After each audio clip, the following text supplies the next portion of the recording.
Blackout.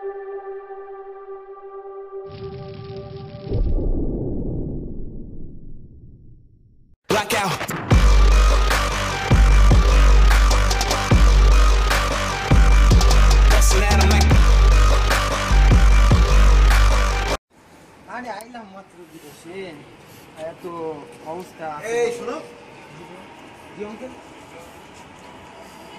তুমি বাংলাদেশি না? জি আমি বাংলাদেশি। কোথা থেকে এসেছো? ঢাকা বাংলাদেশ। ঢাকা থেকে এসেছো? জি ভাই। স্টুডেন্ট? জি ভাই স্টুডেন্ট। ল্যাঙ্গুয়েজ পারো? জি ভাই। কতদিন হয়েছে এসেছো? আমি 3 মাস ধরে এখানে আছি। আচ্ছা, স্টুডেন্ট তাই না? জি ভাই। তোমাদের তো এখনো ভার্সিটি হয় নাই তাই না? এখনো তো ল্যাঙ্গুয়েজ শুলার। হ্যাঁ এখনো হয়েছে একটা ইউনিভার্সিটি, কিন্তু ল্যাঙ্গুয়েজ পারো? জি দেখো। ইংলিশটা পারি। তুমি জার্মান পারো না? হ্যাঁ আমি 3 মাস ধরে এখানে অঙ্কেল, আমি তত পারি না। তুমি জার্মান পারো না? তোমাকে দিয়ে কিভাবে হবে বাবা? দেখো, জার্মানিতে জার্মান ছাড়া কাজ হবে না, তুমি কোথাও জব পাবা না, কিন্তু থাকতেই পারবা না। কিন্তু অঙ্কেল আমার একটা ভাইয়া আছে, তিনি ইংলিশ প্রোডাকশনে কাজ করতেছেন। তো আপনি কি করেন? ও আমি আমি একটা রেস্টুরেন্টে জব করি, এখনো রেস্টুরেন্টের বাইরে যেতে পারিনি। যাই হোক, কিন্তু তোমরা তো ল্যাঙ্গুয়েজ এখনো পারো না, তোমাদের ইউনিভার্সিটিও হয় নাই, তোমাদের অবস্থা তো রিফিউজির মতো বাবা। এই অবস্থা কতদিন? কিন্তু ভাইয়া আমি তো রিফিউজ না, আমি এই যে দেখেন, এই দেখেন আমি বাংলাদেশি এম্বাসি থেকে ইন্টারভিউ দিয়ে স্টুডেন্ট ভিসা এসেছি। ও আচ্ছা, ভালো ভালো ভালো। আপনি কিভাবে আসলেন? ও সে অনেক কাহিনী বাবা, সে অনেক কাহিনী। বলা যাবে না? হ্যাঁ বলা যাবে না কেন? তোমার আঙ্কেল তো ইয়াং বয়সে একেবারে হিরো ছিল, হিরো। আমি চট্টগ্রাম পোর্ট দিয়ে রাশিয়া হয়ে তারপর রোমানিয়াতে ঢুকলাম। রোমানিয়া, তারপর রোমানিয়ার বর্ডার ক্রস করে একেবারে তুমি চেনো বড় বড় ট্রাক, তেলের ট্রাকের উপরে উঠে আমি এলাম ধরো পোল্যান্ড। সীমান্তে অনেক খারাপ অবস্থা ছিল রে বাবা।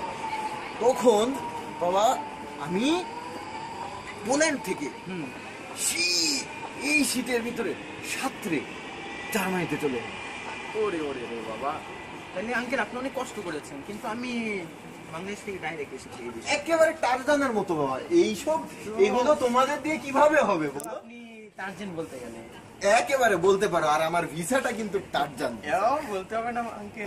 হ্যাঁ, এসেই ডিরেক্ট পুলিশের কাছে। বাবা রে বাবা, একেবারে আমি কিচ্ছু জানি না। আপনি কোপা দিতে হবে রাস্তা থেকে টারজান। থ্যাংক ইউ বাবা, থ্যাংক ইউ। কোনো সমস্যা নেই। আর হ্যাঁ, ল্যাঙ্গুয়েজটা কিন্তু ভালো করে শিখতে হবে। অবশ্যই। Du verstehst? Ja, ich verstehe. Okay, gut. Ciao. ভালো Ciao. Alles gut.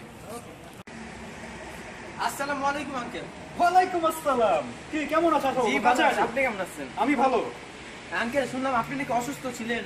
আরে আঙ্কেলের ভাব তুমি চেনো না, আমাদের সবকিছু সহ্য হয়। অসুস্থ হব, সুস্থ হয়ে যাব, এখন পুরো সুস্থ। মাশাআল্লাহ। তো তুমি যেন ইউনিভার্সিটিতে চান্স পাইছো না? জি আঙ্কেল একটা পাইছি। কোন ইউনিভার্সিটিতে? এটা ফ্রাঙ্কফুর্ট। ফ্রাঙ্কফুর্টে তো দুইটা আছে, কোনটা? এটা হলো এফা ইউনিভার্সিটি। এফা ফ্রাঙ্কফুর্ট।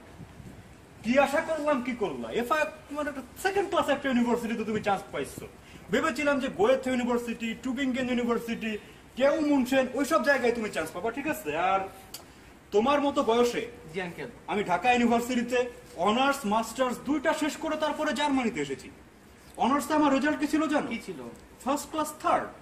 মাস্টার্সে আমার রেজাল্ট ছিল ফার্স্ট ক্লাস ফার্স্ট। তো তুমি এই যে 20 বছর বয়সেও তুমি এখনো ব্যাচেলর কবে শুরু করছো, বিয়ে করবা কবে? তোমার এইচএসসি তে সিজিপিএ কত ছিল বলো তো? সিজিপিএ মানে? এইচএসসি তে তোমার সিজিপিএ কত এটাও জানো না? আঙ্কেল ওটা তো সিজিপিএ না, ওটা জিপিএ। জিপিএ, আচ্ছা। যাই হোক, তোমাদের সময় হয়তো সিস্টেম বদলে গেছে, আমাদের সময় তো ডিভিশন ছিল। জি আঙ্কেল। তো ওটা এগাল। তো আঙ্কেল একটা, আপনি এখানে আসছেন কবে? আমি এই যে 30 বছর হলো এসেছি, মিনিমাম 30 বছর হবে। আপনার বয়স কত তাহলে? বয়স তো বাবা কম হলো না, তা প্রায় 50 বছর মনে করো। আঙ্কেল আপনি কি 20 বছর বয়স ইউনিভার্সিটি শেষ করছেন নাকি? শোনো জি আঙ্কেল, এসব ব্যাপারে তোমার সাথে আমি পরে কথা বলবো, ঠিক আছে? Okay uncle. যদি বেয়াদবি না নেন একটা প্রশ্ন করব। আবার প্রশ্ন? জি আঙ্কেল। করো বাবা করো। আপনি যদি ঢাকা বিশ্ববিদ্যালয় থেকে পাশ করে থাকেন, পাশ করেছি মানে ঢাকা বিশ্ববিদ্যালয়ের তৎকালীন ভিসি আমার ফ্রেন্ড। ফোন করবো, তুমি কথা বলবো না, তার না, সাথে, থাক, তুমি থাক। প্রমাণ চাচ্ছ? না, আপনি যদি ঢাকা বিশ্ববিদ্যালয় থেকে পাশ করে আসেন, হ্যাঁ। তাহলে আপনি এখানে বাবুচিগিরি করেন। আমার শুনছি আপনি নাকি গার্ডেনে ফুল বেচেন। তো এই সব কি আপনি এই কি শিক্ষা নিছেন তাহলে এই ইউনিভার্সিটি? এই এই শোনো শোনো, তোমার সাথে আমি পরে কথা বলবো, ঠিক আছে? আমি এখন খুব মানে আমার জি। অসুস্থ লাগতেছে, জি। জানোই তো আমি অসুস্থ জি ছিলাম। আঙ্কেল, আমি জানি। তো যাই হোক, আমি শুধুমাত্র এটা মনে রাখবা, এই যে বাবুর্চিগিরি করে ফুল বিক্রি করি এটাই না, আমি এসে কিন্তু অ্যাজাইলুম নিয়েছিলাম, রাজনৈতিক আশ্রয়, ঠিক আছে? ও বাবা রে। তো এটা থেকে আমার এখন যে জবটা করতেছি, আমি কিন্তু কালো জব করতেছি, রেজিস্ট্রেশন নাই, ওটা থেকে আমি টাকা পাই। আমার ইনকাম 3 ধরনের। তুমি কখনো চেষ্টা করলো তোমার মতো স্টুডেন্ট আমার মতো এই আঙ্কেলের পর্যায়ে আসতে গেলে তোমাকে অনেক ঘাস জল পেরোতে হবে, ঠিক আছে? Okay, okay. তুমি যাও, তোমার সাথে আমার Okay. কথা বলার কোনো অবস্থা নেই। ওকে আঙ্কেল, ভালো থাকেন। আসসালামু আলাইকুম আঙ্কেল। খবর ভাইস্তা কেমন আছো? জি ভালো আছি, আপনি কেমন আছেন? বসো বসো বসো ভাইস্তা, বহুত দিন পর দেখলাম তোমারে। জি, শরীর কেমন তোমার? এই তো আঙ্কেল চলতেছে ভালো। আপনার কেমন চলতেছে? তোমাকে দোয়াই, আল্লাহর দোয়াই ভালোই চলতেছে দিনকাল। মাশাআল্লাহ। তো ভাইস্তা, তোমার একটা কথা কই। বলেন। কই চাইছিলাম, অনেকজনে তো কইছি, এখন তোমারে কই আরেকবার। কোন? আমার মাইয়াটা এখানে জন্ম হয়েছে, তো বয়স তোমারও মতনই, বেশি কিছু হয় নাই বয়স। তো মেয়েটা তো বয়স হয়েছে, তো বিয়ে তো দম লাগছে, সব বাবা মারা তো একটা মেয়ে নিয়ে হ্যাঁ, আসা তা তো থাকে, তাই না? তো আমি একটা পোলা খুঁজতেছি, ইঞ্জিনিয়ার ডাক্তার হইলে চলবো। তুমি যদি চাও তো মাইয়া বর্তমানে কাম করে দিলে, যদি পারো একটা পোলা খুঁজে দাও আমারে, আছে নাকি তোমার কাছে? তো আঙ্কেল, আপনার মেয়ে তো কাজ করে লিডেলে, তো এই এই মেয়ের লিগা শিক্ষিত পোলা লাগবো? আরে মিয়া ভাইস্তা, তুমি ছোট মানুষ, বুঝো কম, তাই তোমার একটা তোমার কি এসব জানা লাগবো? না আঙ্কেল, আমি শিক্ষিত পোলা বললাম চাইছি একটা। এখন। তুমি এমন- ছোট মানুষ, তোমার তো এত কিছু জানার দরকার নাই, তো তোমার কাছে থাকলে দিবে, না থাকলে নাই ভাইস্তা। এ, যাও ভাইস্তা, তোমার লগে কোনো কথা নাই, আচ্ছা। মাথা গরম করে দিছো ভাই। খুদা হাফেজ।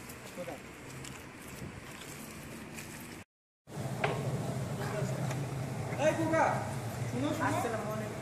ওয়ালাইকুম আসসালাম। তা ভালো আছো খোকা? জি ভালো আছি, আপনি কেমন আছেন? আচ্ছা খোকা, তুমি তো বাংলাদেশি তাই না? জি।